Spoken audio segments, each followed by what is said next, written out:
आज कानाला first time घरी एकटं सोडून कुठे निघाली मी. शेवटी काय झालं ते नक्की बघा. आता बाकीच्यांची मॉर्निंग ही बेड टी पासून होते. उठल्या उठल्या त्यांच्या हातात न मागता चहाचा कप येतो. पण इथं माझी मॉर्निंग ही कामांपासून झाली.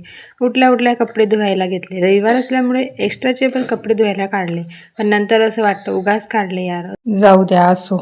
आता लोक गाडीच्या आत बसतात आणि गाडी चालवतात आणि आम्हाला गाडीच्या वरती बसून गाडी चालवायची आहे. आता याची बसायची पद्धत तर बघा.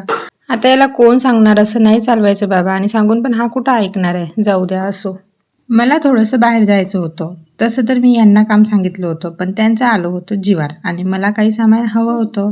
कान्हा पण झोपलेला होता म्हणून मी कान्हाला यांच्याजवळ सोडून निघाले. जे हवं होतं ते घेऊन घराला निघाली. फर्स्ट टाइम कान्हाला एकटं सोडून गेली. मनात एकच विचार चालू होता, कान्हा उठला तर नसेल. आणि तसंच झालं. घरी पोहोचत नाही तर कान्हा उठून बसलेला होता. आपल्याला वाटतं आपलं बाळ आपल्याशिवाय चांगलं राहू शकतो, पण ते फक्त 5 मिनिट. मी घरी पोहोचताच कान्हा मला चिटकून बसला. कदाचित त्याचं म्हणणं असेल नेक्स्ट टाइम मला पण सोबत न्यायचं. कान्हा झोपीच्या मूडमध्ये होता म्हणून त्याला झोपून दिला आणि मी माझं स्किन केअर करून घेतला आणि मी पण झोपायला गेली. चला मग आजच्यासाठी एवढंच. भेटू उद्याच्या व्हिडिओमध्ये. Bye bye.